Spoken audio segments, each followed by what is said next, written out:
everybody, Mindy with So Steady here. We're going to start a new project today called Quilt As You Go. Back in 2015, when we first brought the EmbroideLee design product line to market, and the quilting rulers were the hot item back then, this is one of the first projects that Leonie West introduced, and there's a student guide that comes with it that gives you all the details of it. We're working on modifying this, but this is the project that we're going to be doing today with embroidery. So let's go ahead and get started, and then I'll talk a little bit about each one of the blocks as we're working on them. Okay, we're here at the cutting table, but we're not doing any cutting. What we're going to be doing is hooping. And what I've already done is cut out all the fabric, and I've actually already embroidered all but one of the blocks for this project with each block type, okay? This is the schematic layout, and we're going to be starting with block A, which is on the four corners of the block, okay? Now, so this is the design. So you can see it finished on the fabric, and then on the back here. So I'm going to go ahead and hoop this, and we'll get started here. One of the challenges that I've had, oh, I need to mark this. That's the other thing I haven't done on this one. One of the challenges that I ran into with this is that I had wanted to use some of my fat quarter bundles, and I have, but the cutting instructions that we just cloned from the original project were very generous, and my fat quarters were not quite as generous because, as you know, you only have a limited number of a certain design in each fat quarter bundle. So I had to get a little creative. So some of my cuts are not as prescribed by the pattern, but I do want you to know that you can use a fat quarter bundle successfully. You'll just not have quite as generous a margin of error at the end when you cut it down as it would have you do it if you went by the instructions. Okay, I'm at 4.5 inches. That's going to be half of this block. And then we're going to do this. I'm fairly new to embroidery. I was very invested in ruler work. A couple of things happened. I had a shoulder injury that took me out of my sewing room. Let's see here, that's going to be 6.5, 6 3/4. And then simultaneously, we were launching embroidery. So I'm actually really thankful for the embroidery launch because it's kept me in my sewing room. And I miss that. So let's see here, I'm just getting my, there we go, okay. All right, I don't know if you can see this grid in the middle of this cutting mat, but this is super important for me anyway. Each of you might already have a method that you use, but this has been very important for me to get my hooping accurate almost the first time. I won't say that because that just is a jinx. So let's just keep our fingers crossed here. Now, the other thing that's been very frustrating is that a lot of these designs won't be done, they won't work on the smaller hoop. They have to be in the bigger hoop, and the bigger hoop barely covers the fabric. And in some cases, which we'll come into later, it didn't even cover it. So I had to use some Scotch tape to keep the fabric in the hoop. Very exciting stuff. All right, so I like it. I like it a lot. We're going to take this to the sewing machine. So let's take a minute and we'll see you there.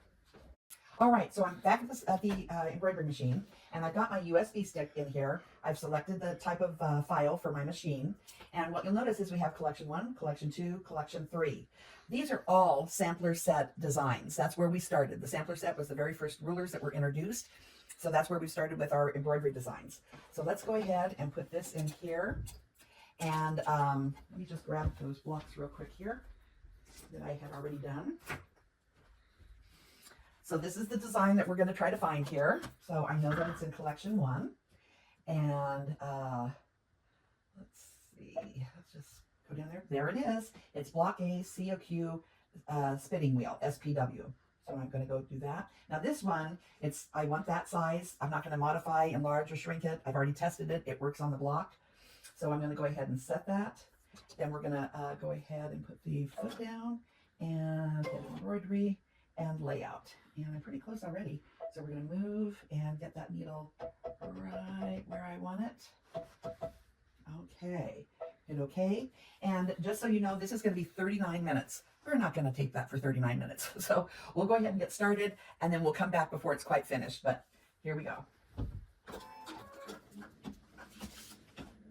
I always feel so successful when it starts on my line.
Okay, it's going to go into its fill mode now, so I'll see you back when it's almost done.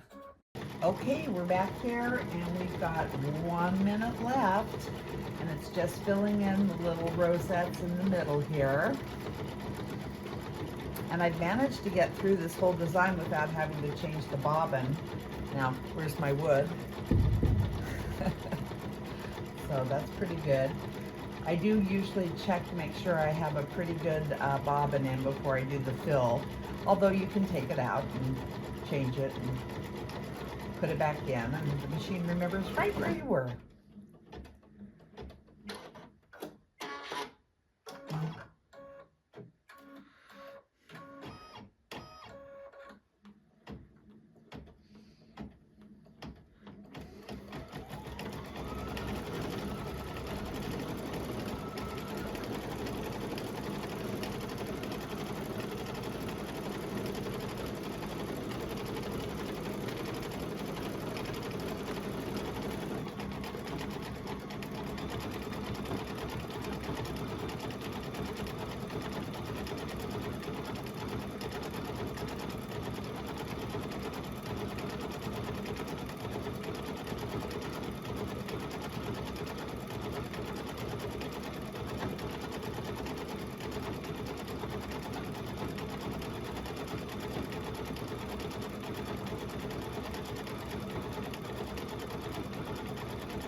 Perfect.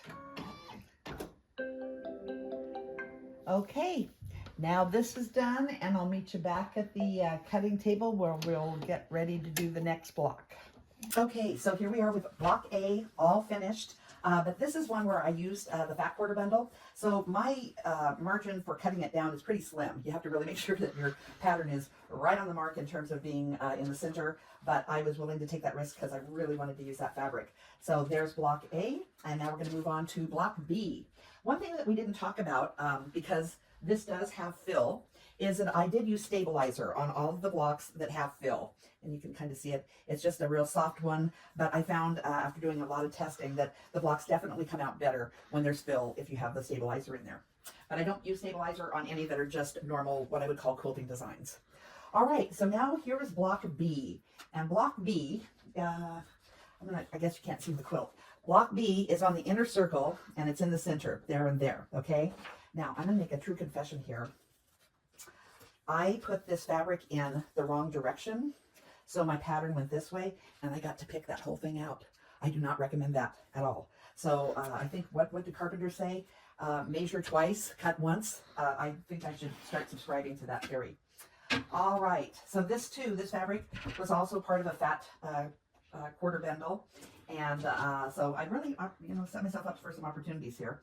But I love it. I made a quilt out of it last winter that I just am in love with. It's hanging in our vacation home, and every time I look at it, I go, wow. So I wanted to use up some more of this, what I call sparkly material. Okay, so I've already pre-marked this one, and I know it's hard to see because I've used chalk on it.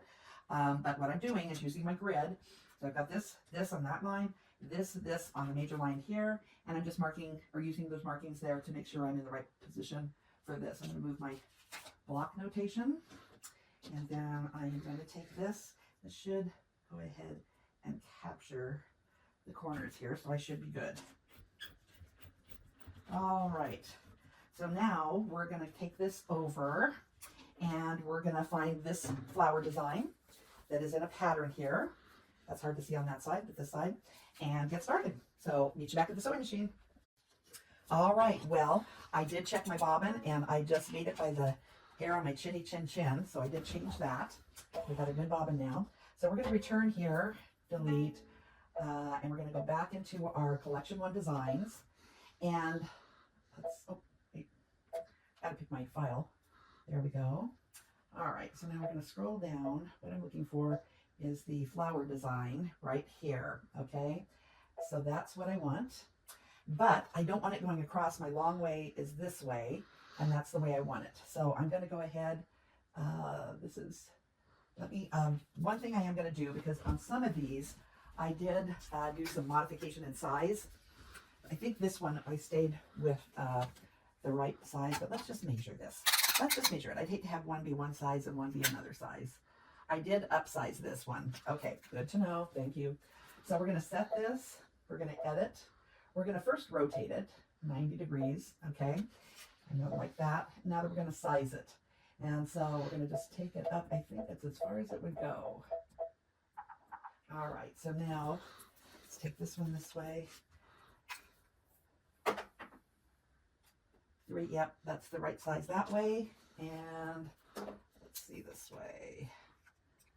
Yes, I like it. Okay, so that's the size we want. I'm going to say okay. I'm going to mark embroidery. Now we're going to do layout, and I'm going to want to move this. So let me pull this down and hit move. And we're going to go out. The white chalk is very faint here. All right, so now we're going to go over there, and it likes that. We're going to say okay. And this is a 5-minute design. So I think what we'll do is let's just start seeing it at the beginning, but there's not a lot of magic to watching the machine do this. So we'll let's do one flower, and then we'll see you back here when it's done.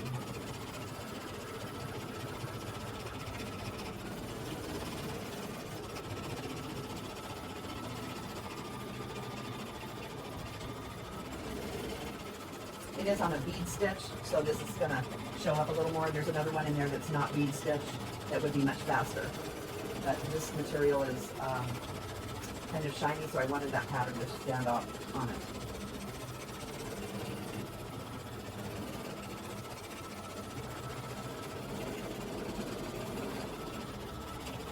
Okay, we'll meet you back here in about 4 minutes. Okay, we're just finishing up here. Got about 400 more stitches.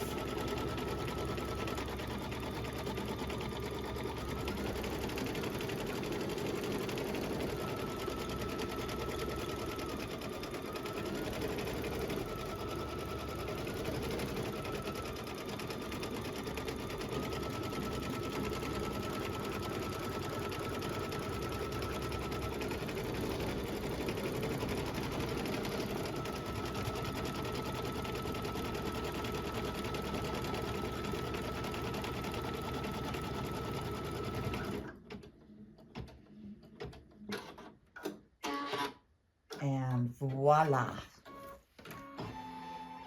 All right. So let's go ahead and take this out, and we'll meet you back at the cutting board. All right, here it is. I can't tell you how happy I am to see that all done and without any scars from me taking out all of those stitches. Don't do it. Don't do what I did. Okay, now we're going to move on to block C, which is the center block in the quiltlet that we're making. And it is one that has fill. So in the big picture, it's right there. So let's go ahead and put this one over here as done. And I've already pre-marked this one. So that should be pretty quick. Let's go ahead and get this lined up. And do this.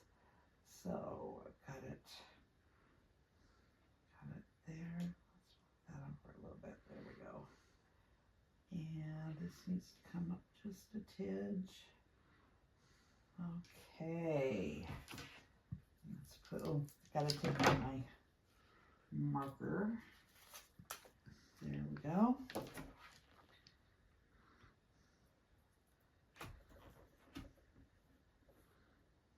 Oh, I didn't like it. It's not lined up properly here. A sec. Nope, that one got moved here. Just a sec. If it doesn't go in first time, it's typically because somehow I've moved the hoop.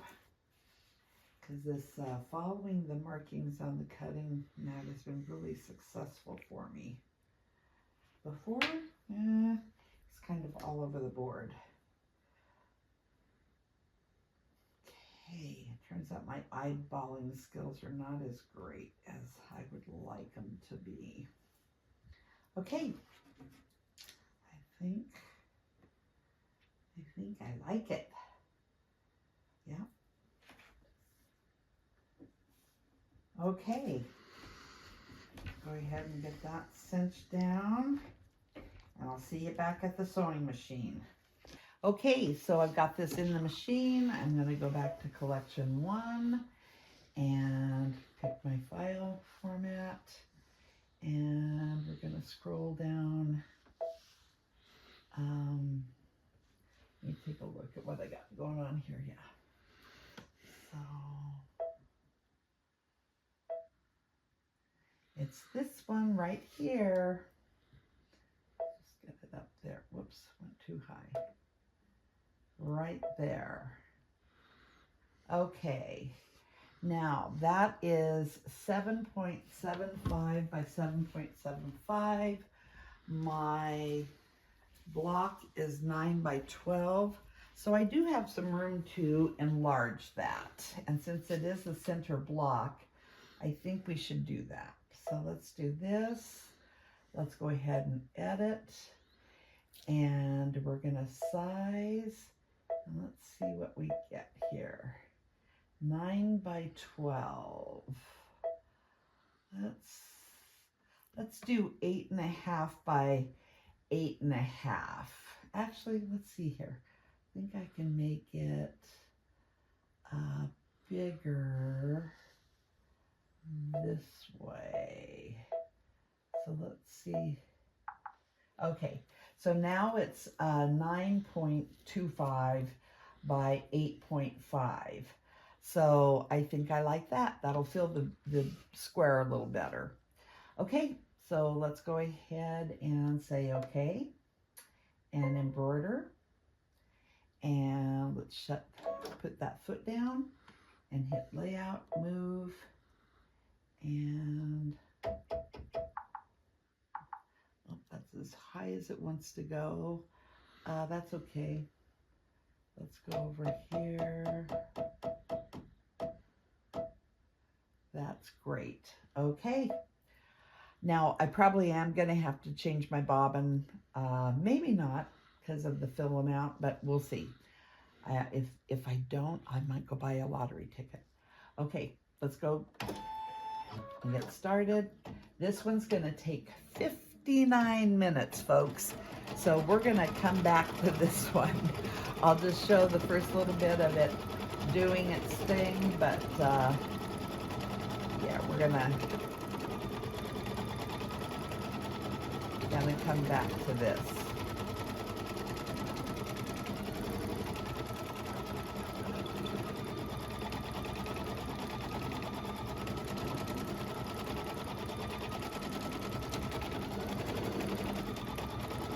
Okay, see you back here in almost an hour. Hey, we're done. 59 minutes, guys, and only one bobbin change. My dog's excited about that too. Okay, let's pull this off, and I'll meet you back at the cutting table. All right, here is C, the one and only we did. There's only that one block in the thing, and I think it's, oh, there goes my table, sorry. I have adjustable tables and sometimes I forget to lock them. Okay, so there it is. And here it is on the back side. I like it.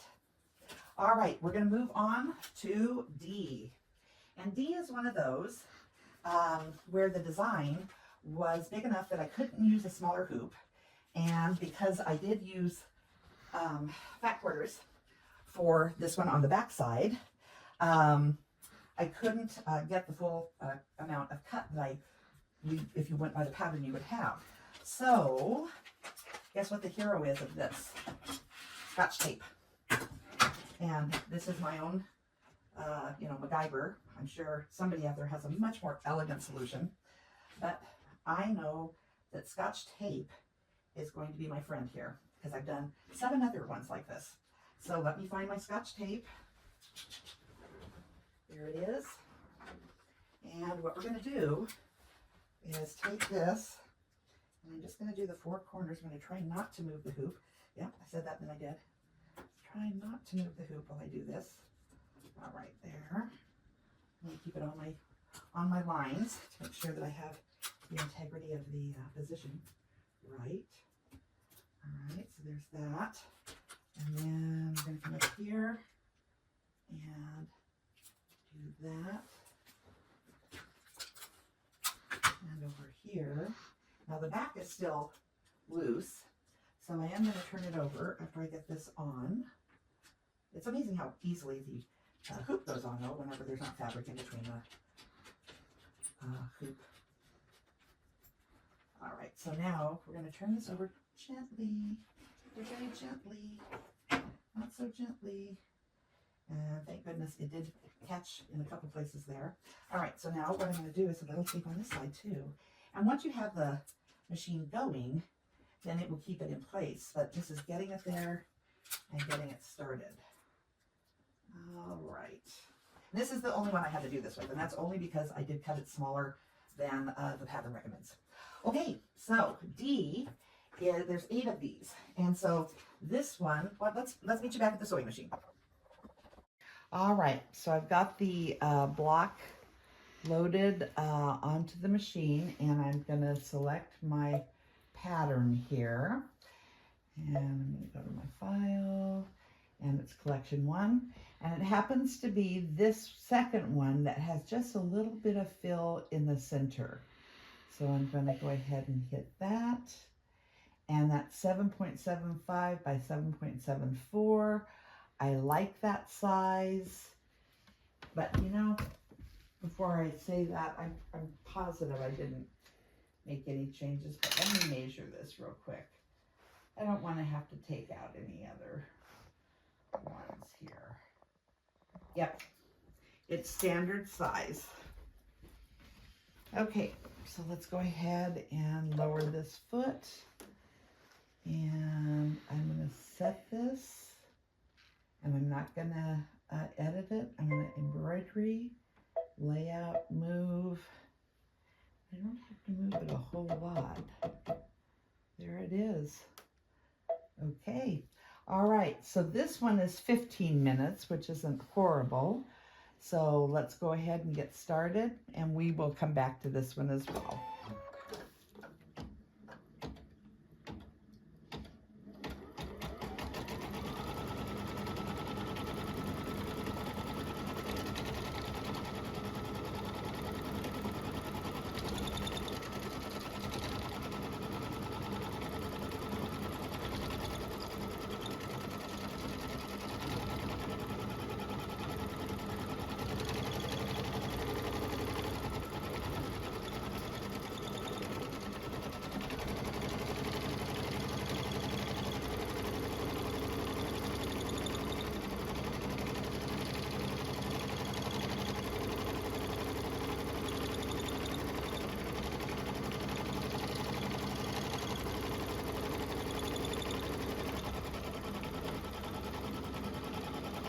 All right, we'll see you back here in 15 minutes.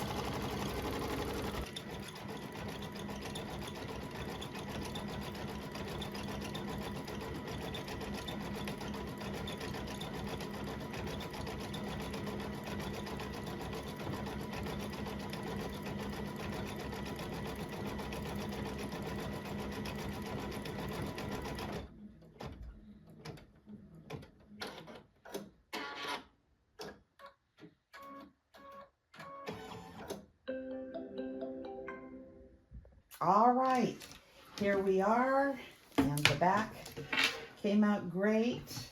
And let's untape this.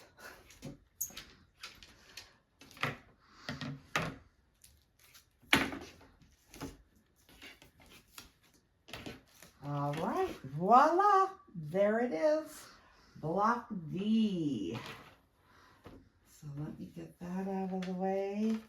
I'm gonna untape my hoop here, and then we'll move on to, what is the next block?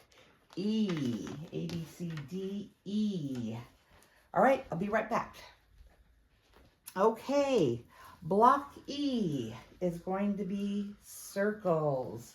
Block E in the big picture is on the top and bottom in the center, okay? So the way that the block will be positioned is going to be up and down, all right? So I've got my hoop kind of set up on the cutting mat. So let's go ahead, and I pre-marked these, so I kind of got it all going on here. And I'm just barely going to catch some fabric with this. Let's open this up a little bit so it's easier to get the hoop in. There we go. Here we go. Do I like that? Yes. Okay. So I'll meet you back at the sewing machine. All right, I believe, if memory serves me right, that the circles pattern is in collection 2, and we haven't been there before. So let's go to collection 2, get my file type, and let's go down and find the circles.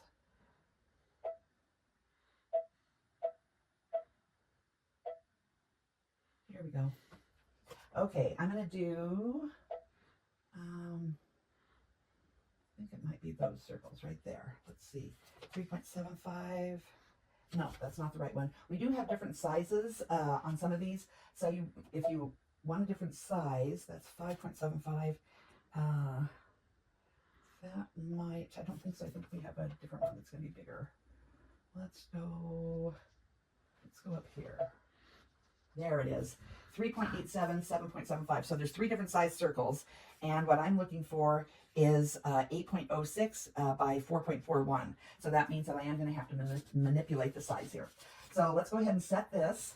We're going to edit. We're going to rotate because remember I want it to be going up and down. So 90-degree turn. Okay. Then we're going to size it. And we do want it to go both longer and bigger. So let's just go both directions at first. 8.06 and 4.41. Okay, so now let's downsize that. 4.41. Okay. There's my 4.41, which is wide. Now I want to do it lengthways. There it is. 8.06. All right, so I have the right settings now. Okay, embroider. And I'm going to do layout, move. Put my foot down.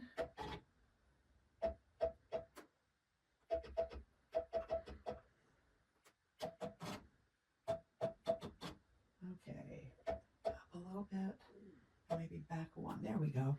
All right, okay. This is going to take 2 minutes. That's the fastest one we've done so far. All right, we'll start it. I think we can hang for 2 minutes.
common thread. Gave out. All right, I'll be right back.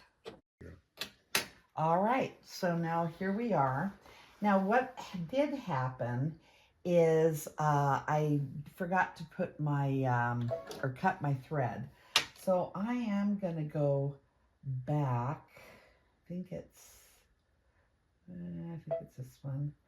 I'm gonna go back about 1, 2, 3, 4, 5 stitches. That way I make sure that, yeah, I'm good with that. Okay, all right, and it's a go.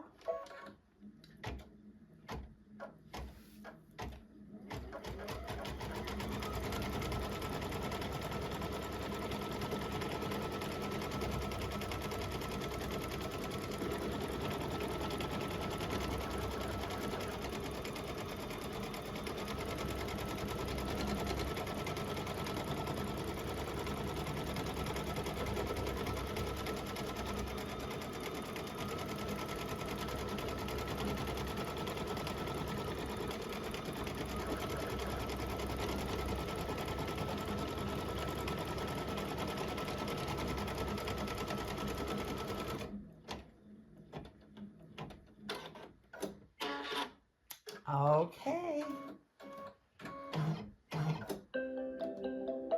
There we are. Meet you back at the cutting station. All right, here it is.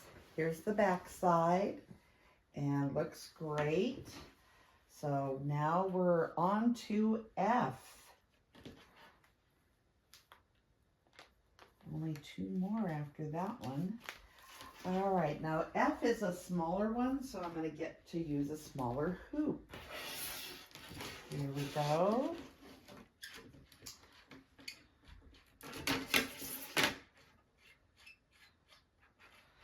Okay, so same thing. I did mark on my hoop here because I didn't have any mark up there as to where center was. And now I can easily find that. Okay, here is the design for F. Here it is on the back side. I haven't trimmed anything yet, but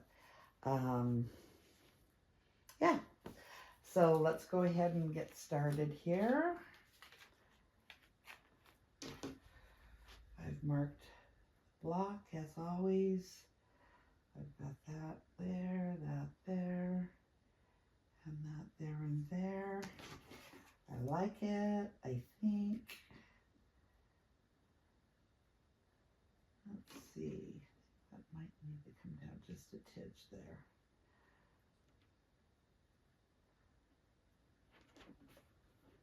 Yep, perfect. All right, I'll see you back at the sewing machine. All right, so now we're going to find this design, and we're going to go into collection 1. I'm going to get my file type there, and let's go ahead and come down here. There it is, that little guy right there. And I did mark that I wanted to enlarge it. Let me get my notes here. 4.20 by 4.20. So let's go ahead and set that and edit. And it's going to be size. And so basically we're just making it bigger both directions the same way. And there it is. Sorry. All right, we're gonna hit embroidery. Let's put our foot down, layout, move. Sorry. I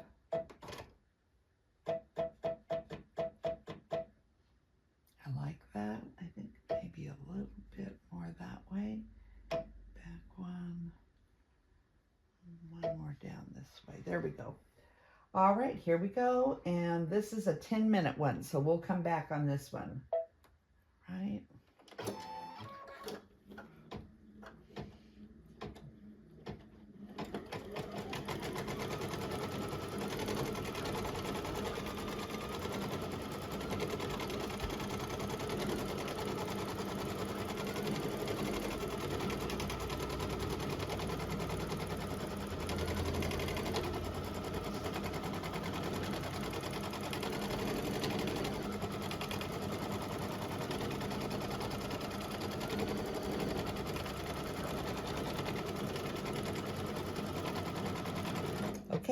see you back here in 10 minutes.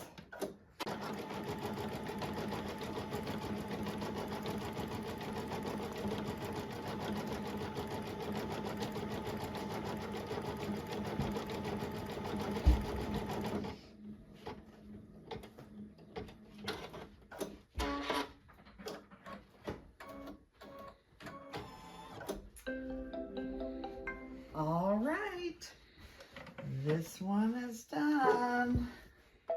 Let's go ahead and get this off and we'll meet you back at the cutting table. All right, here it is. Backside, beautiful. Let's go ahead and put that in the done pile. And we're gonna move on to block G.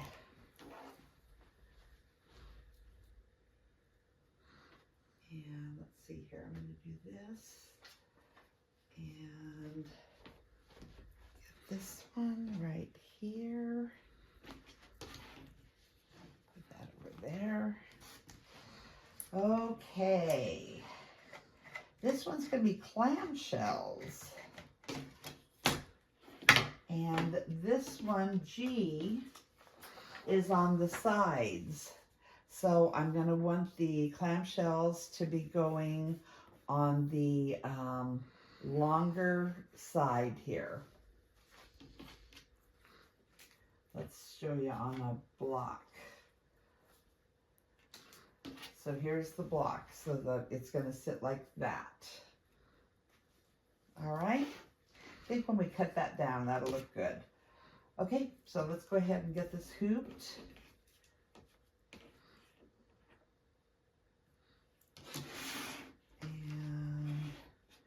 Get this set up on the grid.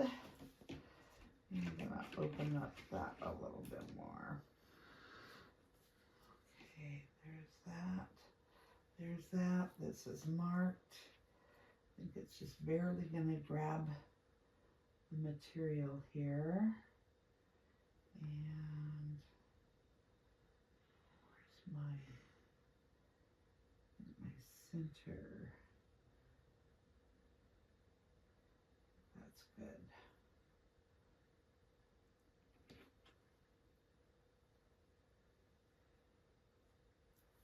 Okay.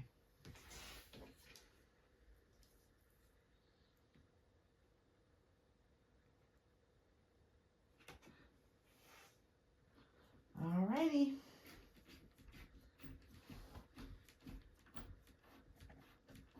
I will meet you back at the sewing machine. Okay, so I believe the clamshells are in collection 2. Let's pick my file. I thought I did. There we go. And let's go down here. There they are. Okay, but I did feathers, and I did it with bead stitch. So let's see what size that is. I made notes here. So I want this to be 6.9 by 3.43.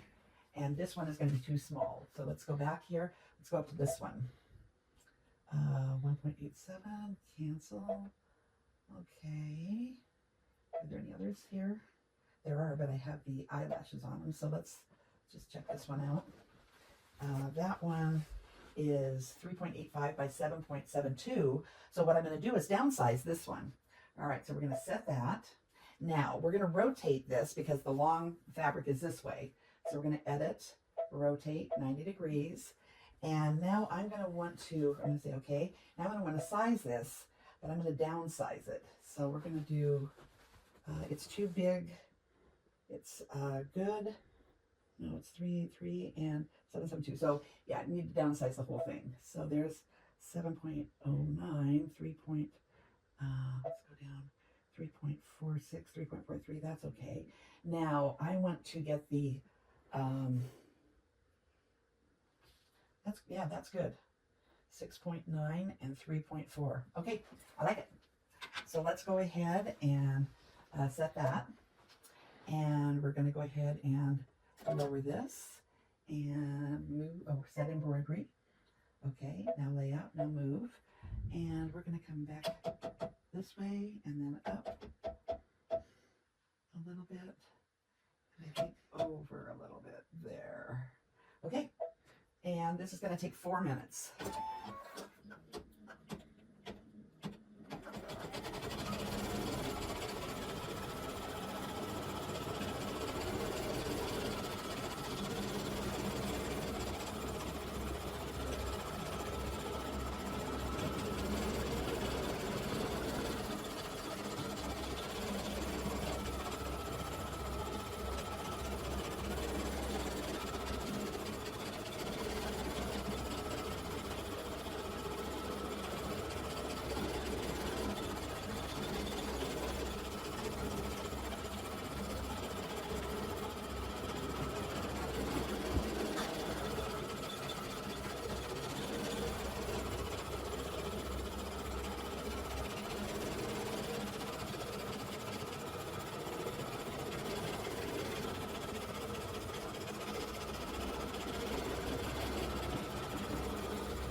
All right, meet you back at the cutting board.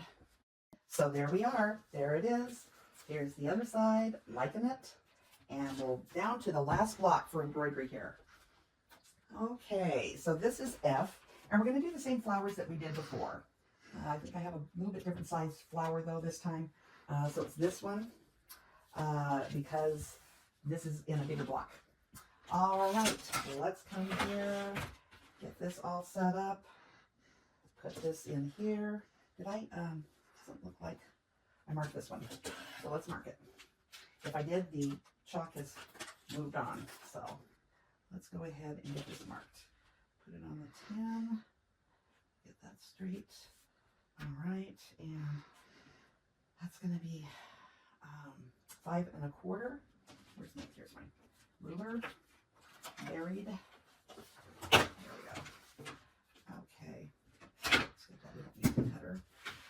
And 5 1/4. Right there. And right there. I'm going to put my marking chalk out here. Okay. Okay, there it is. Now let's go ahead and do this side. I'm doing it off the 10 here. So that is 13 1/2. So that's 6 1/2, 6 3/4. All right. 6 3/4. There we go. Yep. Right there.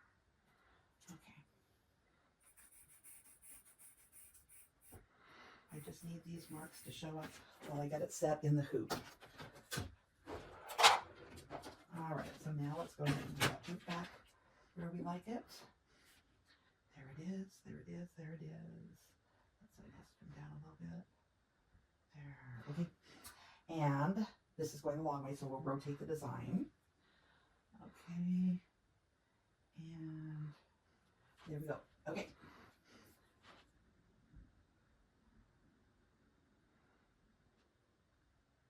And you know what? I need to move it over just a titch. Just a titch that way. I can move it, the design. There we go. Okay. All right, let's go to the, I think my dog thinks I've worked too hard today. I haven't played enough. Okay, one last time. I'll meet you back at the sewing machine. Okay, here we are back. This flower is in collection 1. We've already used it once. We're going to go back to it. So I kind of remember that the flowers are here and circles and linear ones are in the other. Okay, there's my flower. And I want it to be 8.83 by 316. So this is the right one. Okay, set, edit, rotate, because I need it to go the long length, 90 degree. Okay, now size, we want it to get bigger on all fronts here. Oh, so let's go ahead and do it this way. 8.83, there it is, 8.83, and then I need to get it wider, and because I have turned it, I think it's going to be this one, this one, we'll see, it'll change. 295, nope, that was the wrong one. So we want to go back here, 8.83. All right, let's do this. 8.83, there we go. And then I need to, when you rotate it, these become the opposite. So now I want to take what is the short way, that on here would be the long way, and make it longer. So let's see if we can do that. Yeah, there we go. 3.16 is what I want. Well, I got 3.10, so we're going to stay with that. Okay, so now let's go ahead and say okay, embroidery. And I'm going to put my foot down. We're going to do layout, move, and we're going to bring it forward just a little. Okay, I like it. There we are. Let's go. And this is 5 minutes. All right, so we'll meet you back here when this is done.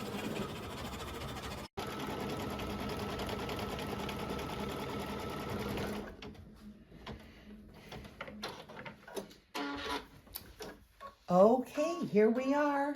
That is it, guys. We have embroidered all of the blocks now.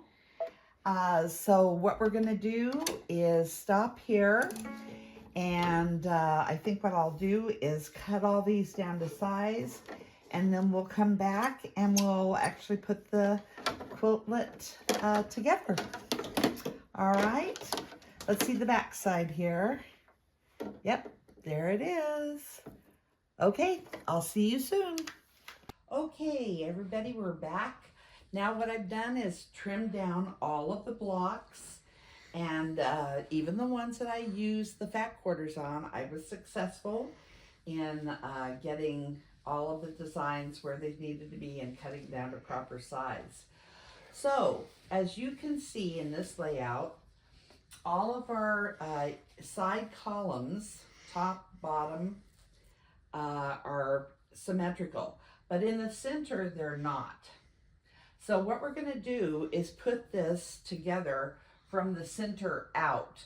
Normally I would build columns and I would sash these columns and then put all of them together. But because of the way that this is designed, we're going to work from this center, get that done, and then we'll put our designs together. So what I am going to do is consider this column 1, and I'll get this together like that. And then this will be the other end column. Sorry guys, I'm probably blocking your view here. All right. And then these three are going to go like that from here. So I'm going to put these together. And then I'm going to have these three up here that I'm going to get out of the fray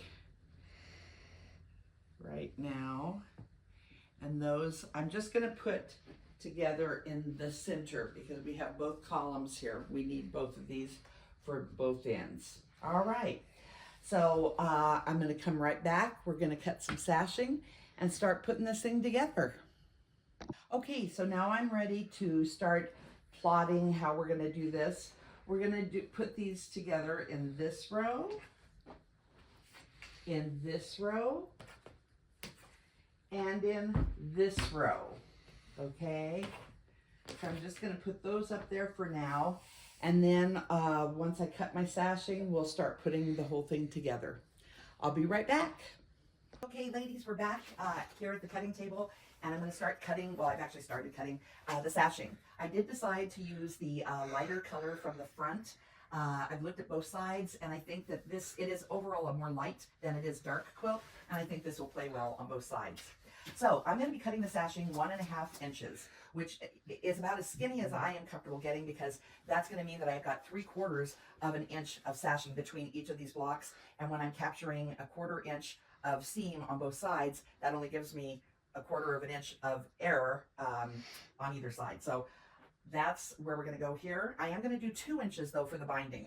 So I did want you to see how easy it is to use this 18-inch adjustable ruler. You can just glide it up and down. It's got all these very intricate markings, which I know is very hard to see from where we're at right now. But I'm going to get that at 1.5 inches. And I'm going to put the white etch mark right above the black. So that'll give me just that much more fabric to work with. Okay. When you do buy this, it comes with screws, not these thumb screws. And if you're good with a screwdriver, that's awesome. I am not. It's kind of like me changing a needle on a sewing machine. Very difficult. I don't have about good dexterity there, so I love the thumb screws. All right, let's go ahead, and I've got 6, and I'm going to be doing both sides with the same fabric, so I think I'm going to go ahead and cut 6 more. 1.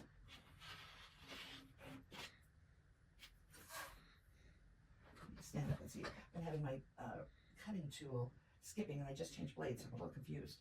1. Okay, 2, yeah, I think it was triangle. 3, 4, 5, and 6. Okay, so that's 12 overall, but I'll be using it on both sides. Okay, so what I'm going to do is go and do some ironing. I will show you how to do it on one of them, but I've got 12, so I'll be back with you in just a minute. All right, here we are at the pressing table, and I did put some water in my machine, or in my iron, because I really do want to get a real good solid press on this. It's frustrating when you have so much pressing to do and the press doesn't hold. So I'm just putting it in half.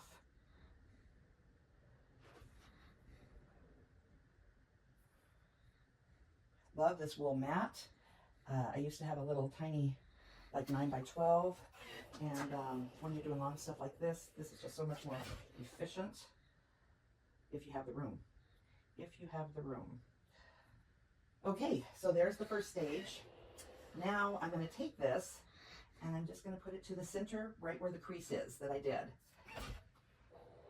All right, and just slowly go along, tugging the fabric so it folds over naturally.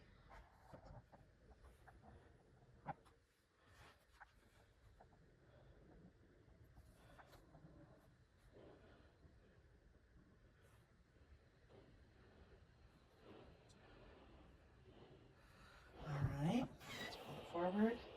I like to do one whole side rather than stop and do the other side.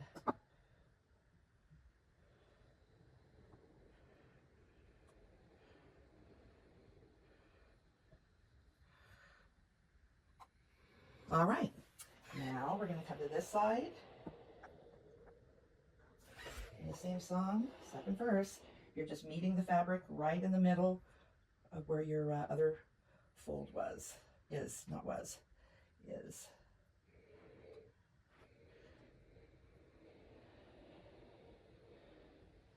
Okay.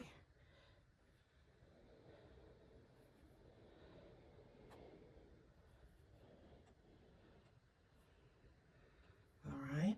Gonna let that linger just a little bit to make that press good and strong. Here we go for the finish.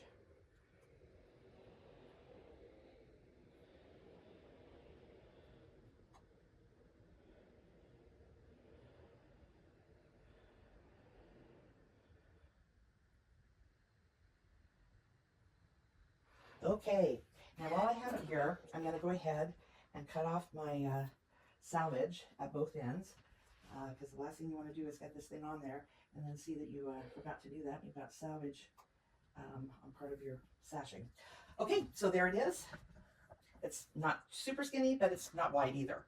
So I do like this size of sashing. I think sashing is part of the look of the project, but it doesn't need to take over the project, okay? All right, well, 1 down, 11 to go. I'll be back with you when I've got that done. Okay, here we are. I've ironed all 12 of our strips, and we're going to start putting the sashing on. So this is the center of our quiltlet. There you go. That's the center. So now we're going to take this, and we need 2 of these, 1 for each side. I always cut a little extra, a little extra. Okay. I put these on many, many different ways, but by far the most successful way when it comes to being even all the way across and then stitching, and especially when we're doing it with this skinny 3/4 sashing, is that I'm going to be putting both sashings top and bottom and then putting the next one on. Now what I'm going to be using for this, I found these cute little bottles, and I can get about 1 of these quiltlets, or actually 2 of these quiltlets out of one of these little bottles. This is Roxanne's glue Based It. And I've used this before, but I've always had a bigger bottle. But these little ones are so much easier, and I don't have any kind of apparatus that I have to have cleaned in and out of the spout. Okay, so we're going to get this centered, and now we're just going to put little dots, little tiny dots, I don't know, about every 2 inches, because we're not really doing anything other than kind of getting this secured, basted in, if you will. All right. So now what I am going to do is put this iron on top of this, because I just want that to know that that's its place. All right, now we're going to do the same on the top. Make sure that's, there we go. You don't want it too far over, because then you won't have enough room for your other piece of fabric that we're going to butt up against there. Just little tiny dots. So a little bit goes a long way, which is nice. Okay, now on this, you know what I'm going to do? I'm going to turn around this way. On this, what my goal is that as I'm laying this down, I'm making very sure that these 2 edges are exactly together. That way, when I'm stitching, I know I'm in the right place, catching both the top and bottom edges. And because you can't really see when you're doing this about the bottom. So this is the way I have found being most successful to ensure that I'm getting a good straight line on both top and bottom sashing. All right. So now I'm not even going to stitch that. I've had enough confidence that, and I've done this enough times that I know I don't have to, because the glue holds it together. So once again, let me do it on this side so you can see. I'm just going to open this up, and what do I have here? There, it's just bulked up. I'm just going to butt that in so that the sashing is underneath my block here. I'm going to try to line up my edges here. I haven't added any glue yet. I'm just positioning, getting it into place. All right, so I like that a lot, I think. Can't really see that side. Yeah, I can. That looks good. Okay, so now I'm going to take my glue, just going to peel this back, get it right up against the edge, especially once again because I'm using such skinny sashing. You don't want to get that glue too far out because you'll be on your quilt top. It will come out. I mean, it's water-based, so if you do get too close or too far out, it's not like the end of the world. All right. And now is a great time to take a little press on your block, because in this case I still had some markings, my Frixion pin markings. So let's just take a moment to get that taken care of. Okay, so now let's flip it over, because I only did one side. So now you can see the other side too. And see, that's why you always want to check. Okay, so now we're just going to do this. Right up against the edge there. Okay, put that down. There we go.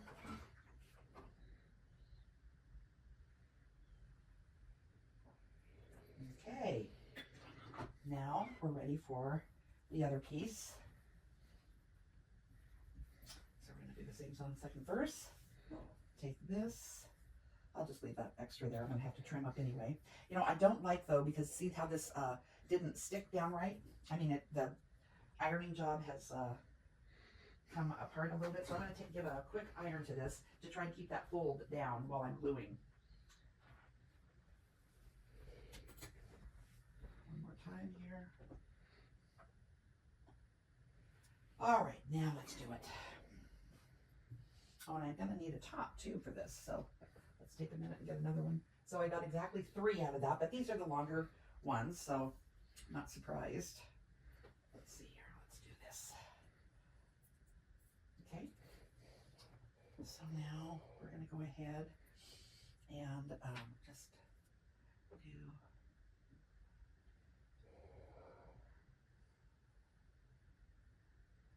I was kind of trying to do the ends here. Keep the ends on there. All right, so I'm just going to scooch this a little bit, eyeball it, and put it down. All right, I like that quite a bit. Let's go ahead and iron that down. The heat's not enough to really make sure it stays there, but it's enough to make it stable. Okay, so now we're going to put the top on.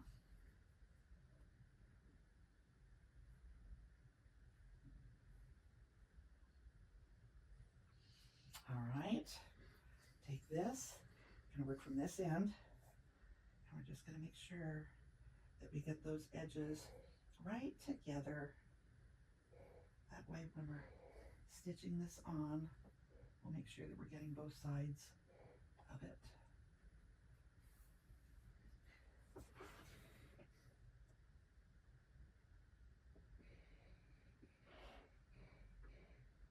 Alrighty, let's flip it over and give it a quick run with the iron over here.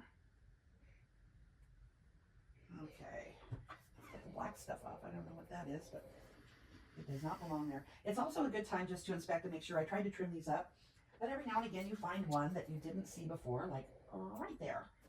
So just take the little clippers and get those little ends off. The machine, with embroidery, the machine, you know, cuts them. Okay, so now we're just going to peel this back. Oh, that's the wrong one. Okay, and we're starting right here.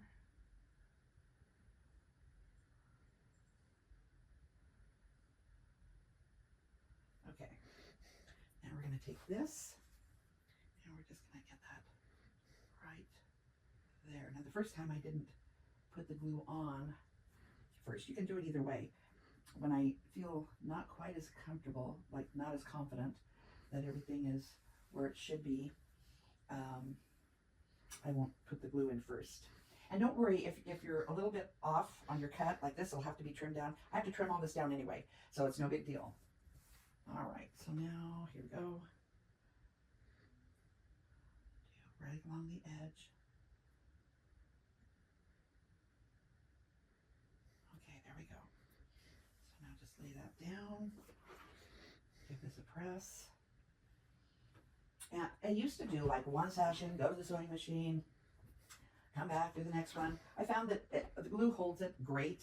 I don't have to worry about it, so I can do multiple sashings before I ever go to the sewing machine. So in this case, we've got this done. Now, I think we should do the 2 sides. So we're going to grab these 2. And I don't know if you noticed or not, I got a little kind of fancy. Probably nobody else will notice. But I turned, rather than go the same direction with the design on this quilt, I turned this the other direction so that these 2 are pointing at each other. Okay? Just because I wanted to, you know. All right, so this is how we're going to be putting it together. So let me get my sashing here. Now your sashing will go a lot farther when these are little, right? 2, and then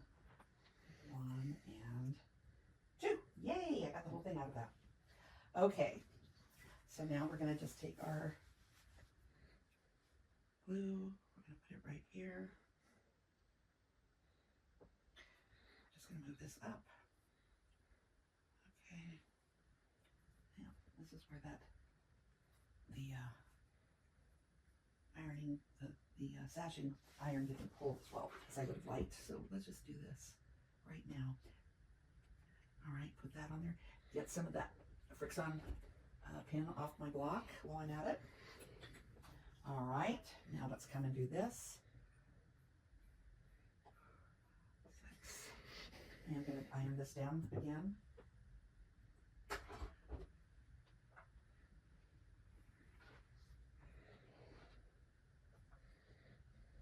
Okay, so now we're going to start here, and I'm just going to make very sure that these ends are right together.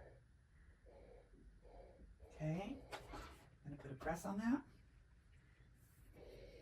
Press back here. All right, now we're ready for this one. Let me turn it around so you can see. Okay, so I'm going to pull this back, and it starts right there.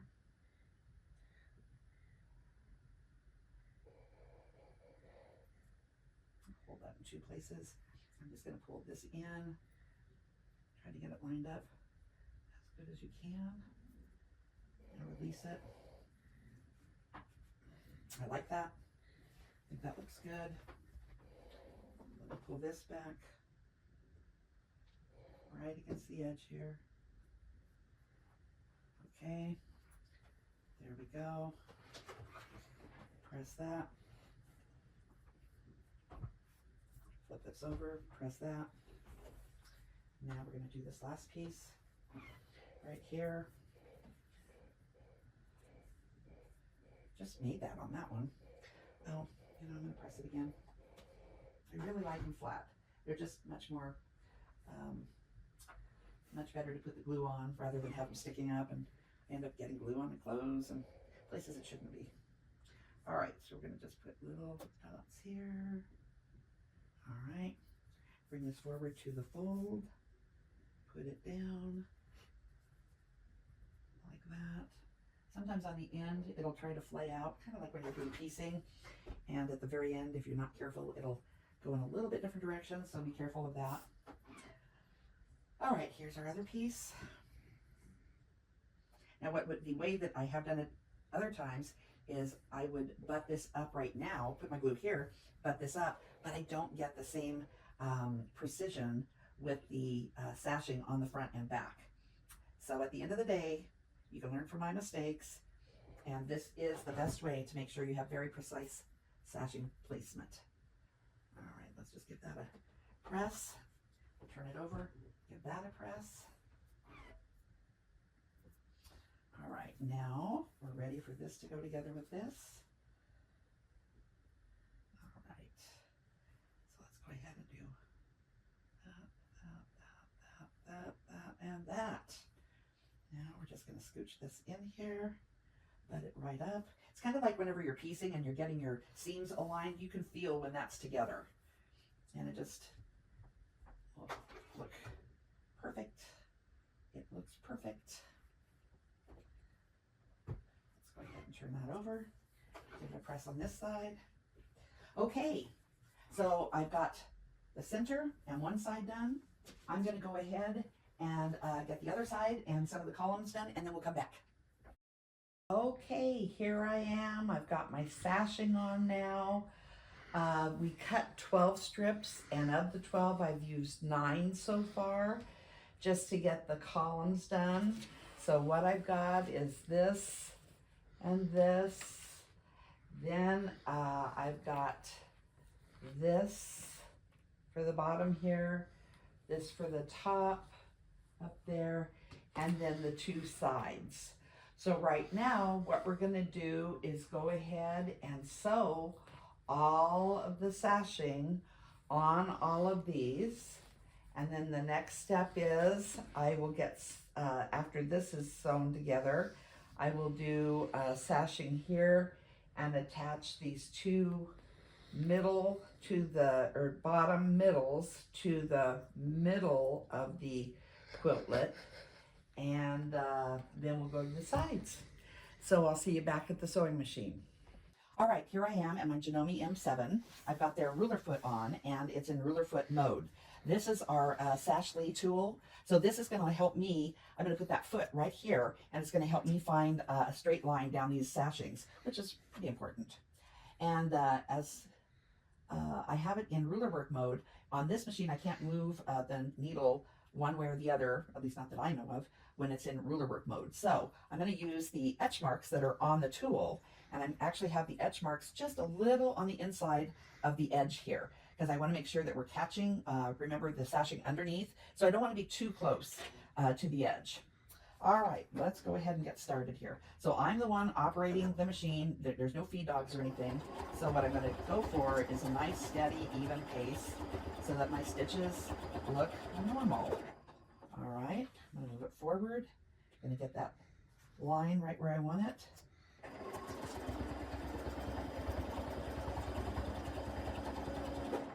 All right, and one more time. Looks like I'm fading off just a little bit here. Here we go. Okay. My dog is very excited. She heard somebody drive by. She's a very good guard dog. Okay, so before we go too far, because that was our first swipe at this, you can see where I'm at with my needle, which is pretty close to the edge of this sashing. Now let's look on the underside. Oh, look. Yes, we have success. All right. So now I'm going to turn it this way, and I'm going to come back, put this underneath. It's just same song, second verse. There we go. Okay. Oh, sometimes I just got to get that foot in that. Okay, there we go. The material wanted to back up on me. Okay, so let's get our foot down in that. There we go. Let's get to the very end, and let's get our etch mark, our guide where we need to be. Here we go. And let's get that tail of thread out of there. I don't want to have to pick that up later.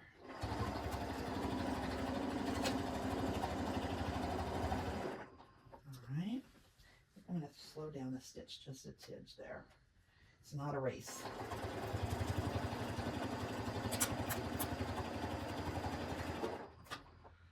Okay.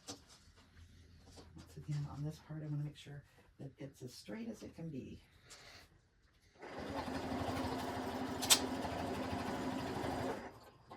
All right. Let's go ahead and look at that side. And we have success, folks. All right. That is why you put the sashing on the way that I showed you. Okay, let's go to this next one. You know what? I'm having a problem here. I'm just going to cut this right now. I meant to do that earlier. This is our ruler guide, and as I was bringing my arm forward, I was catching it, and it's not holding on to anything there. There's no table, so there's no harm, no foul for cutting that off. Okay, here we go. Let's go ahead and get our foot inside there. Let's get our thread up if I can. There we go. All right, put that down. Get our etch mark where we want it.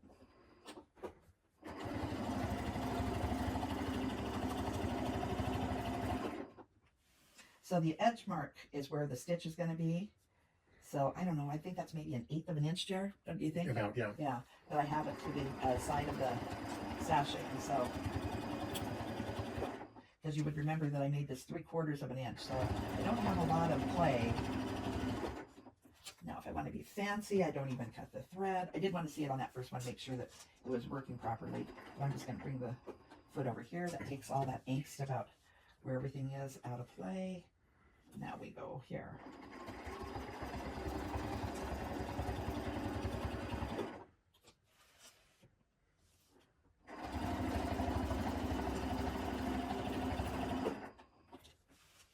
And here I come to the end. I am just going to tug on that.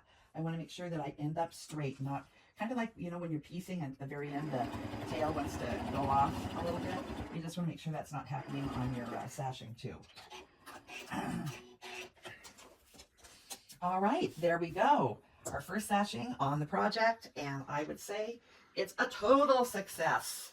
Yay. All right, I'm going to do the two sides now. And these are little guys. These are not big, long rows here. So let's just take this real quick and do this. I think I told you that I was going to do a two-sided quilt, and that's why I used the fat quarters. So I did this about a year ago on another quilt, and I just loved it because you got to do all the work anyway. And so when you make it two-sided, rather than just having a backing, you actually get a two-for quilt. And I just feel like I get more bang for my buck. So let's see, here we go. Okay, there we go. Get this where I want it. I am going to take this back over just a tidge. That's a little too close. There we go. Okay.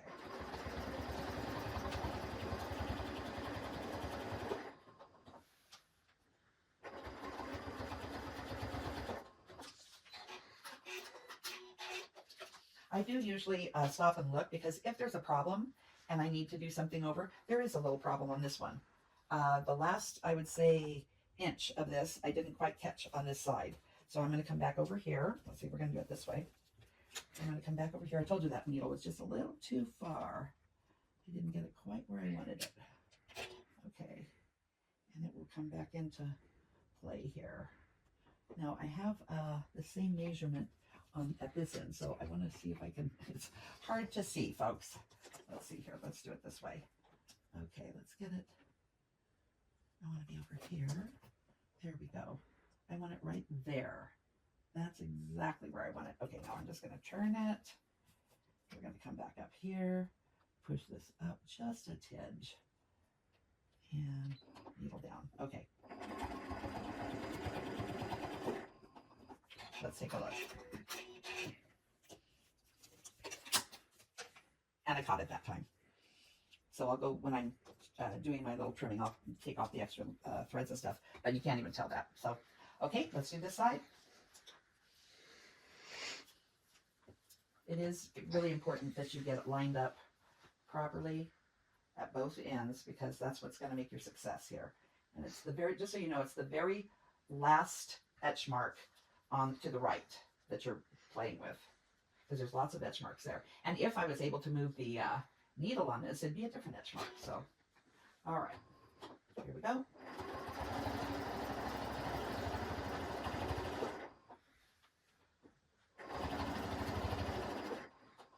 right, let's turn it.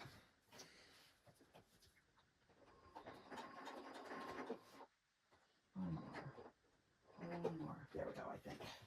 Oops, wrong way. Get my etch mark up here. Let's see where that edge mark is now. Yep, I like that. All right, we're happy.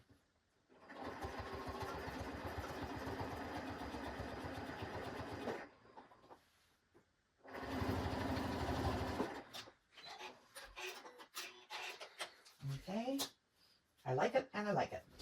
All right, I think you've seen enough of this. I will continue on with the rest of this, and we'll come back when I start putting this together. Okay, we're back.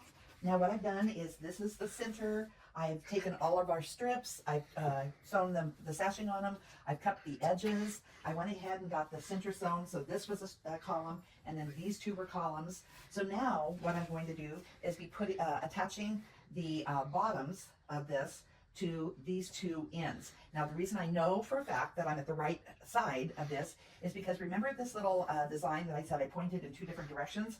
I know that's up and down, not side to side, because honestly this could go any direction, but I know that this is the right one.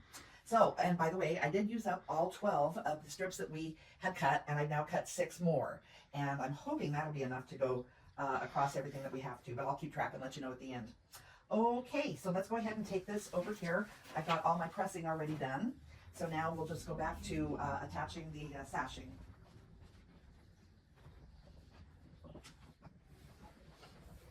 And also, that second one I did, I had a little problem and I'd run off the edge. That was the only one that happened with all the sashing that I did. So that was pretty good, pretty good. Okay, so let's go ahead and get a strip here. And I have a couple here. This one, yeah, this one. I'm going to put this on the bottom here. And let's go ahead and cut this down to the right, well, something close to the right size. All right. And now we're going to get that like that. I think I'll put a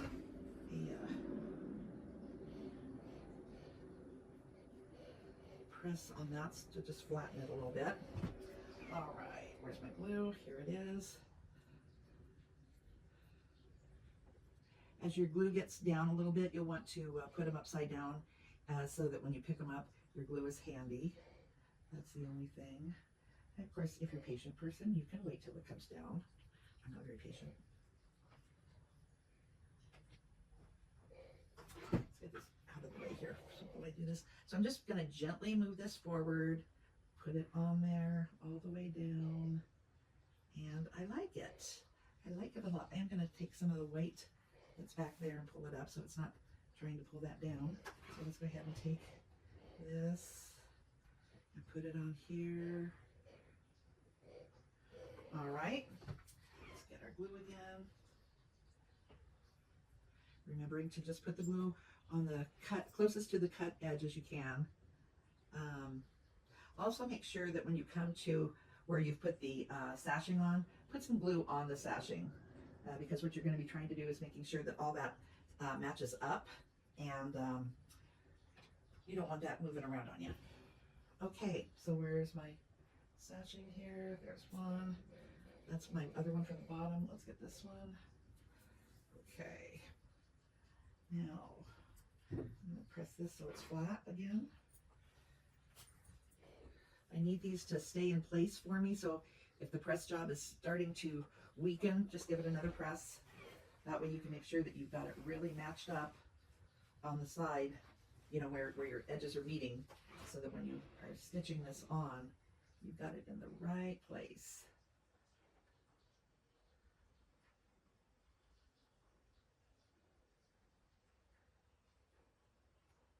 All right, I like it. There's that. Now we're going to take this and we're going to stick this in between like a sandwich. I want the top one over and the bottom one under.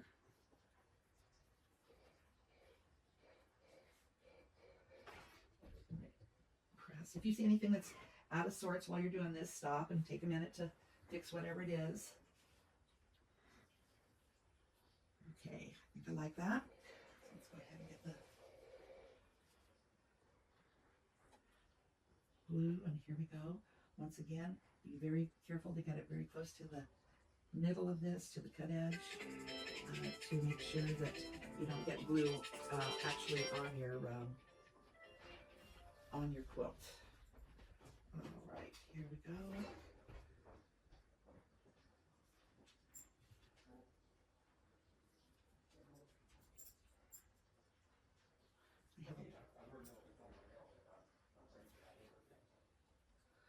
All right, I like it. All right, so I'm just going to flip this over and glue the other side here, and I'm going to be very gentle so I don't disrupt anything. Oh, here's those scissors. Wondered where those were. Okay, so now we're going to do the same song, second verse, in terms of the gluing here. Once again, take a look. This is your chance to really make sure, like right there, as I took a look, I didn't like that fabric was starting to come away from the sashing there, so I pulled it up, and we're just going to re-glue it down, making sure that it's right where I want it. Don't just assume, because you can't see everything that you're doing from every angle until you turn it over. Okay, here we go again. Oh, there it is. Okay, and at this point, I kind of just will run it like this, and a line, and there we go. Okay, let's get it on there.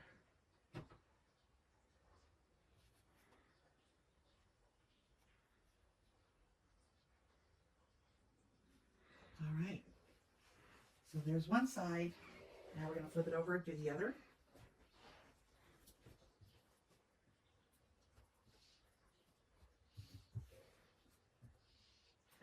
This is the bottom here. All right.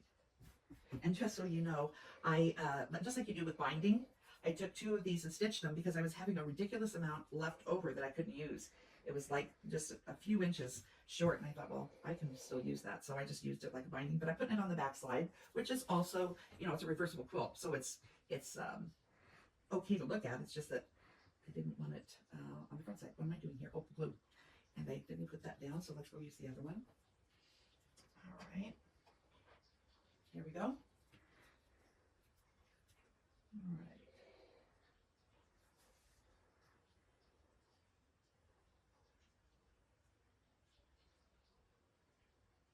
Okay.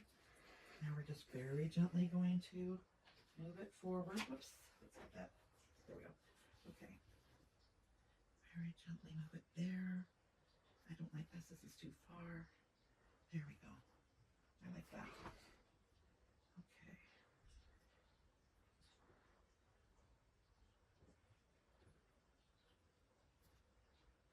Okay. Now let's take the other one that I have here. Glue.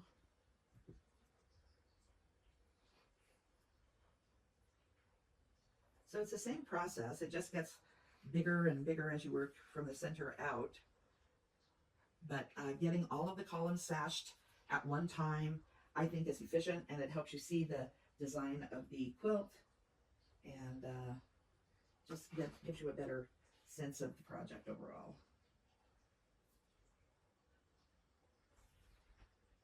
Okay, here we go.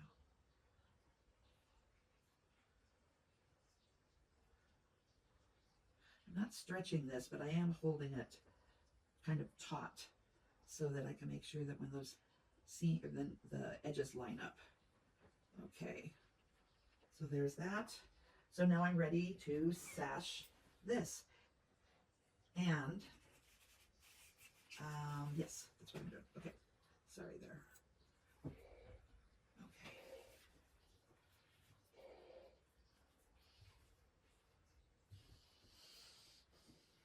I'm going to turn this over and just give it a press before we get too far along. Make sure I like everything that's back here.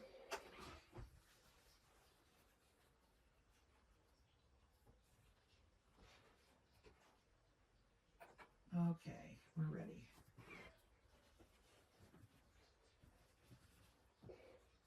So now I'm going to sandwich it again.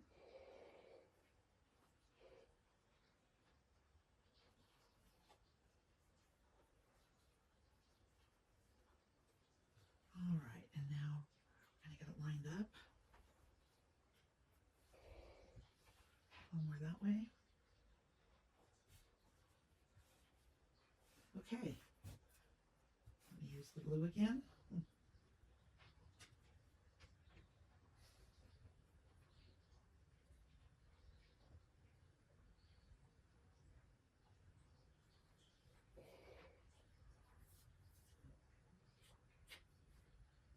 All right.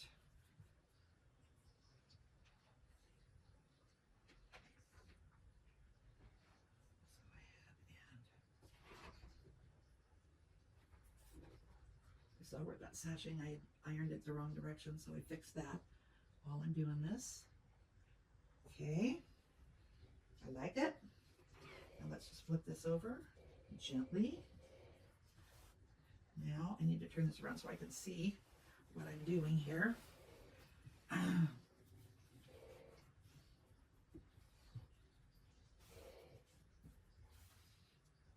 Okay, blue.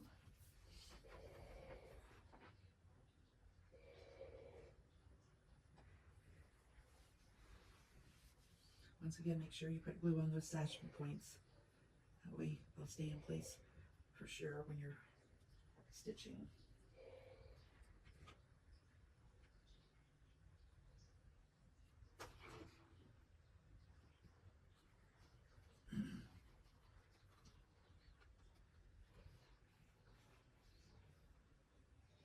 All right, so now those two ends are ready to sash on. Let's show you the look here.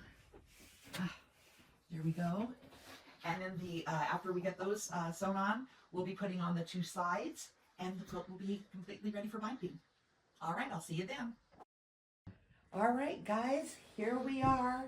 I've just put on one side, which is the last column. Well, second to the last. This is the last column. So I thought I'd be on film for that.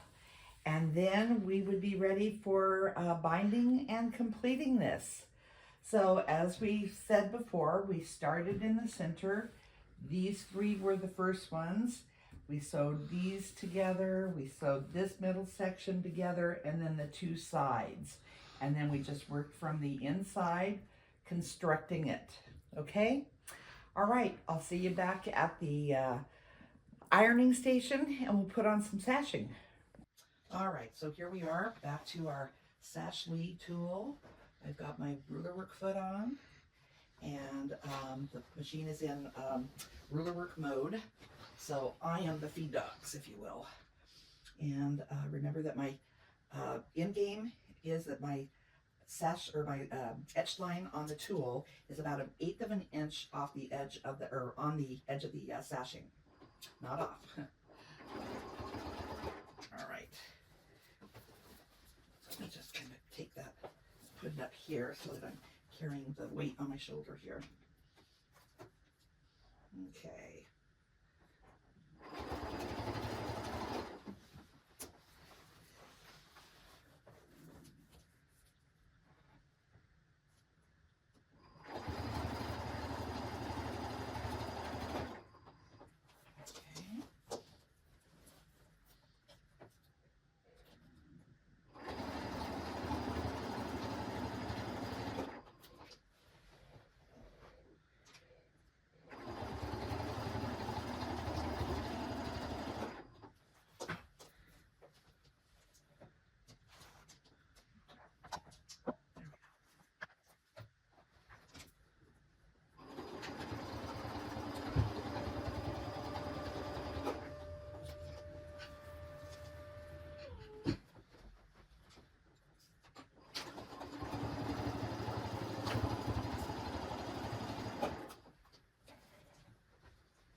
If you are using a EmbroideLee tool, you do want to make sure that you've got plenty of what we call stable tape on it, which is what grips the fabric and allows for the ruler and the fabric to move as one. Sometimes, if it's a tool that you use a lot, you'll have to change out the stable tape because it won't get some, it won't be as grippy. Okay, let's look at it and make sure we captured the back side the whole way down. If I didn't, I want to make sure that I correct that now. And it looks like I was successful. Okay, so now let's go back and we're going to attach the other column.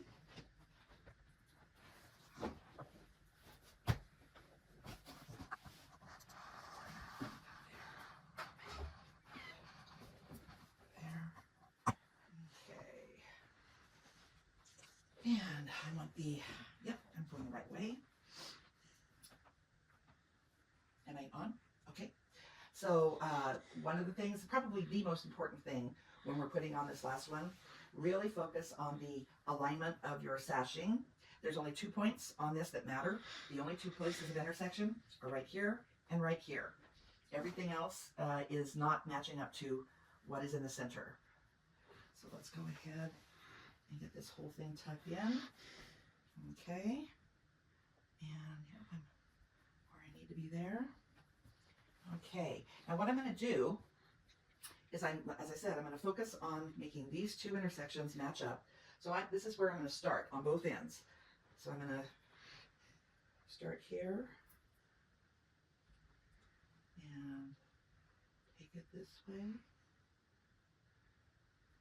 Okay. So let's go ahead, and I need to pull that down just a little bit. There we go. All right. Let's go ahead and get that done there. Okay. Now we're going to do the same thing down here. Yep.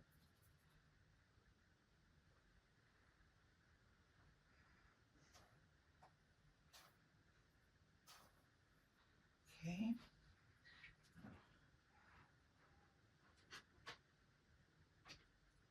Okay, let's do this. I love that connection. Okay, so now we're going to make this work no matter what. So here we go. So we're gonna fan that out, get that tucked in, and I'll take this one this time. I have two that I've each done projects with, so this is how you get the most out of your glue bottle. You have two of them that are almost out and you keep them upside down all the time.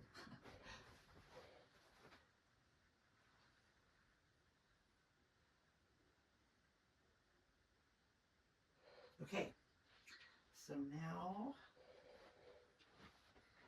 let's take this away.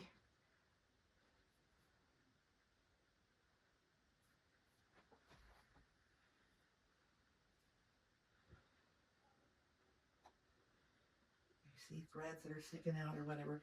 I'm a big advocate of going along and cleaning the quilt as you are working with it. I don't know, it seems like I have to clean it 2-3 times before it's actually clean. Little things are always showing up that I thought I had already taken care of. Okay, so this side is good. Now we're going to carefully turn it over.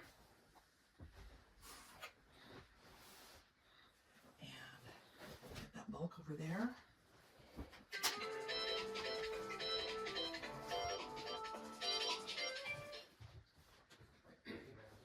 Okay, so now I'm going to finish gluing this side.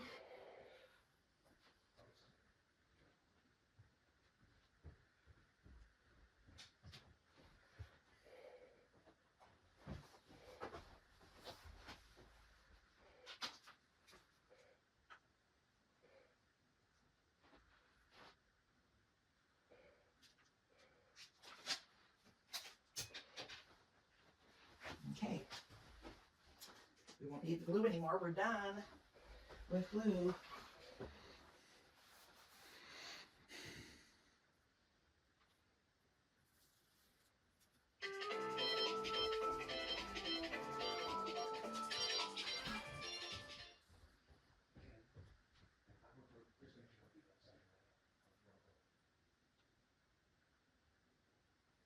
Okay, there we are. That was our last one to glue up. We're going to go and take it to the sewing machine now and sew that last seam, and then we're going to be ready for binding. Okay, so here I am getting into position at the sewing machine. Once again, that edge is 1/8 of an inch on the inside of the edge. I'm going to get up here. Okay.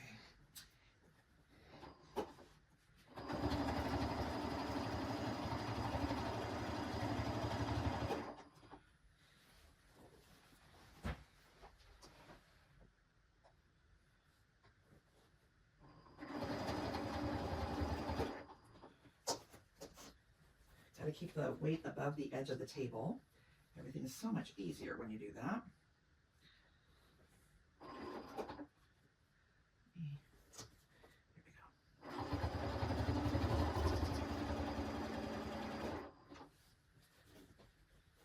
I got a little too close to the edge there, so I acknowledge that that probably is not going to work on the other side. So we're going to back it up. So much easier than I do it right now. Okay, let's get into position.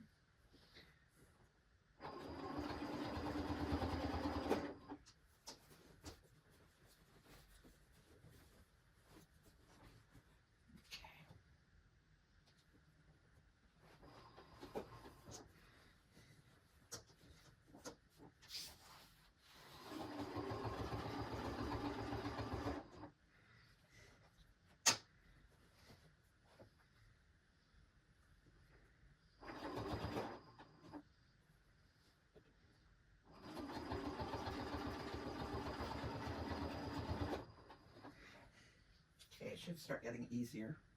I have more of the quilt on that side than I have on this side now.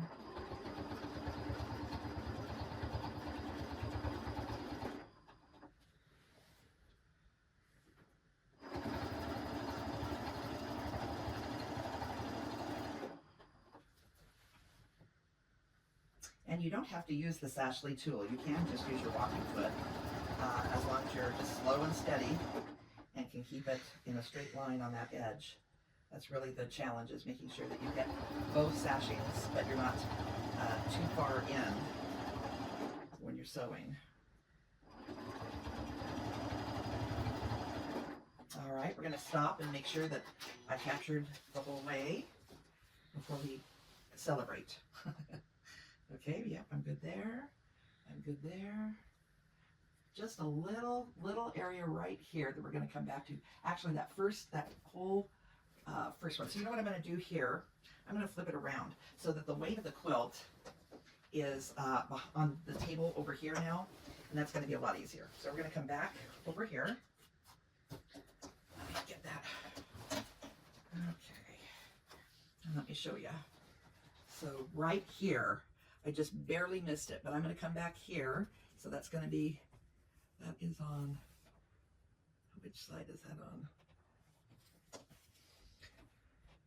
Yeah, okay, so it's on this side, which is the side we were just doing. Okay, so, and you know what, that's right where that's right where I knew I was getting too skinny. I'm gonna leave that little flag because that's gonna be my symbol of where we need to go back to. Okay, so I'm gonna get on here. And when this happens, sometimes I take out the extra stitches, sometimes I don't. It just depends on if you can even tell. So you decide. If this was gonna be a show piece, then yes, I would take out those extra stitches. But if this is just for me, and I know my teenage grandchildren love me and they're not going to judge, then I'm not going to do it. All right, here we go.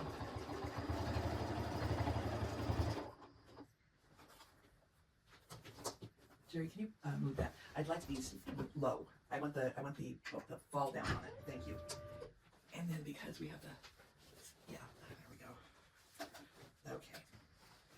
Here we go.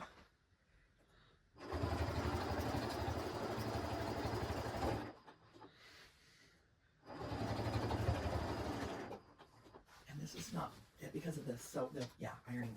Thank you. Now we can get it moving.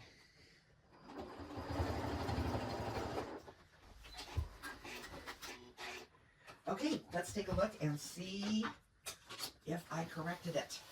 That's just these two blocks right here. Let's get that excess out of there right now while I see it. Okay. Yes. Okay. So this is the part where I go ta-da! And we're ready for cleaning up the sides, getting those little tails off, making sure we're even on all four corners, and then I'll come back for the binding. Okay, be right back. Hi, okay, we're back here and we're ready to start putting on our binding. So what I did do was I cut 4 2-inch width of fabric strips, and that's my binding. I've gone ahead and ironed it in half. I took the end, just folded it down, and this is literally the only pin that I use when I'm putting on binding. The other thing that I have going on for me right now is I have one arm of our suspension system here, and it's just going to hold up some of the weight as I'm going through and putting on the binding. All right, so let's go ahead and get this underneath the foot right now. And I am going to move my needle over to the right.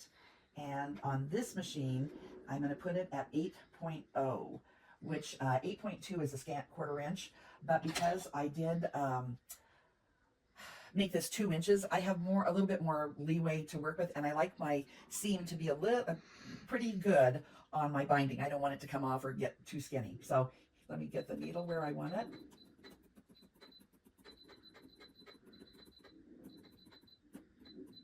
There I go, 8.0. Okay, and I'm just going to keep the edge of the material at the edge of my foot, okay? And this should be easier. I have the feed dogs working this time, and I have a lot of the weight of the quilt being held by the suspension system. I used to pin all this, and I finally just quit doing it, and I just go slow and steady because I never had the tension right with my pins, so really pinning it wasn't doing anything other than at the end frustrating me. So that's how I got to this place.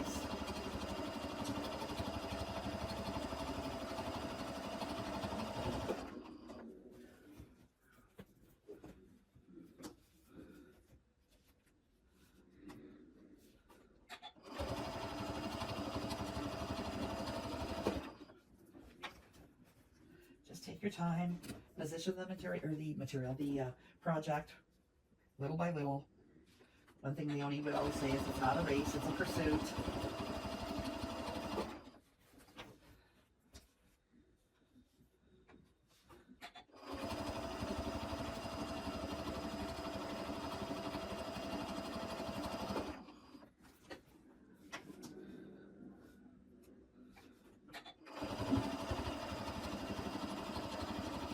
Now when I come down here to the end, what I'm going to do is I'm going to stop the needle about 1/4 of an inch off the edge. I am going to back stitch, and then I'm going to cut thread. All right, back stitch, and then cut my thread. Now what I'm going to do is take it down like this, and then turn my corner. Okay, you can pin it, but I found that I'm just as effective if I don't. And sometimes when I pin it, I get a hold of the other material when I don't want to. All right, so here we go. Gonna put my foot back down. And I'm gonna try to be at about 1/4 of an inch off the end there. Let's see here. I wanna make sure I've got that material clear so I'm not pinching the fabric. Okay, there we go. Okay, back stitch, just a couple.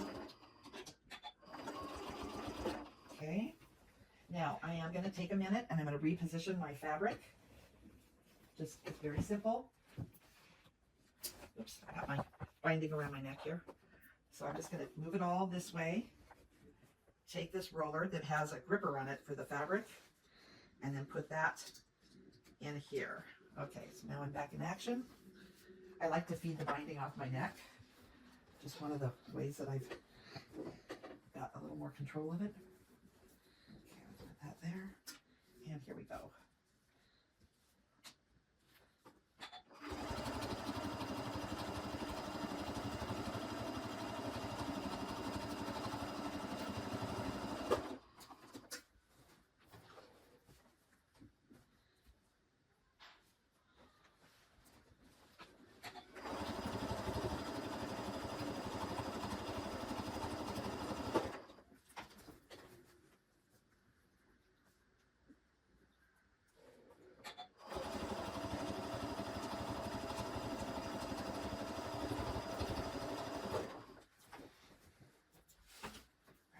More of my binding.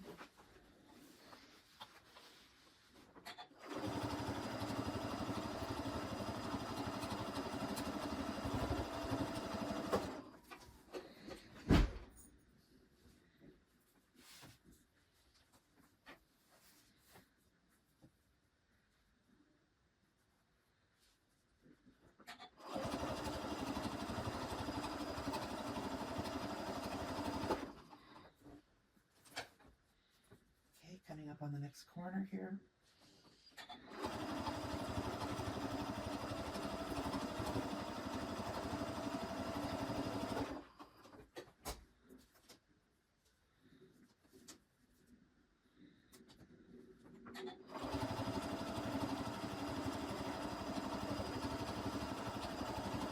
Once again, I'm just going to ease up to it and I'm going to stop at about 1/4 of an inch. Oh, one more, I think.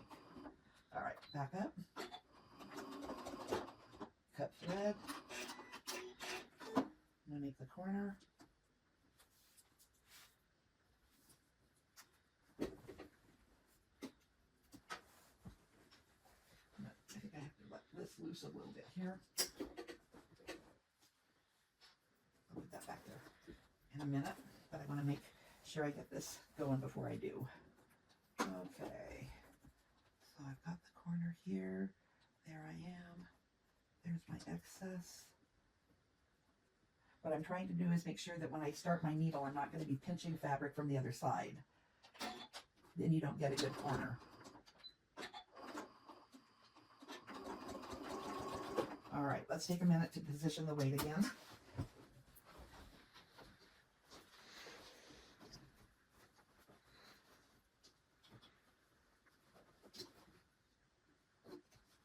This just keeps it up and out of my lap, which makes it a lot easier to deal with. Okay, here we go.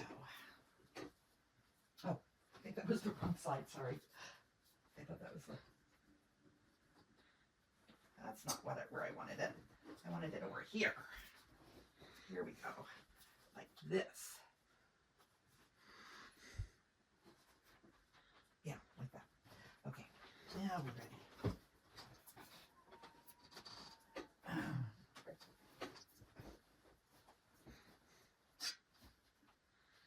Okay.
position the weight again.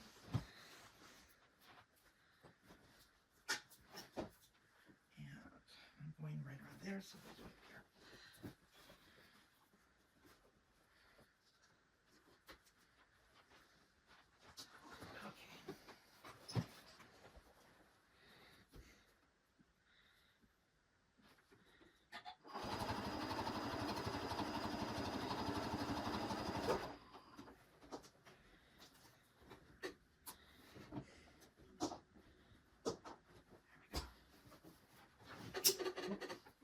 Well, we'll just do it without it right now. We're almost to the end anyway.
Okay, we're coming to the last corner.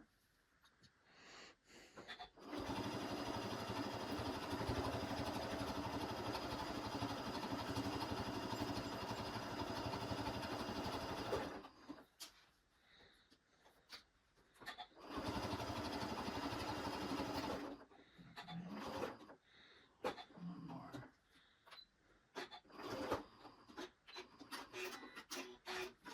Okay, gonna make that corner. And look at that, it's almost perfect. I don't even have to cut hardly any off. It was 4 strips. By the time you make the corners, it's a perfect turn. I've never had that happen before. All right, let's see here. Here we go. Cut it up here. Make sure your fabric is clear. And when I say the fabric, I mean that turn fabric. If you're not careful, it's easy to get that pinched in, and then you're fussing at your corner. And if you don't get it pinched in, it's just so slick. Okay, there we go.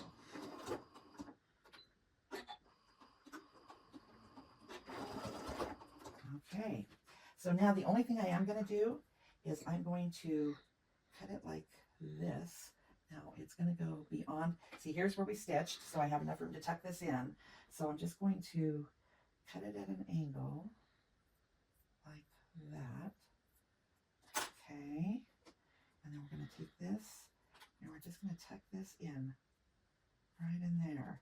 And I had already pinned this so that it wouldn't move when we came around here, right? So now look how tidy that is. It just goes right in there, and there we go. Let me get some of this weight.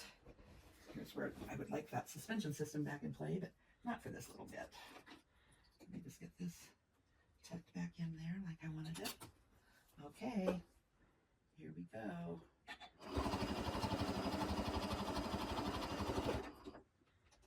And we're just gonna keep moving it. Because as your presser foot is pushing the fabric, it's pushing it forward, which is good. That's what you want to have happen.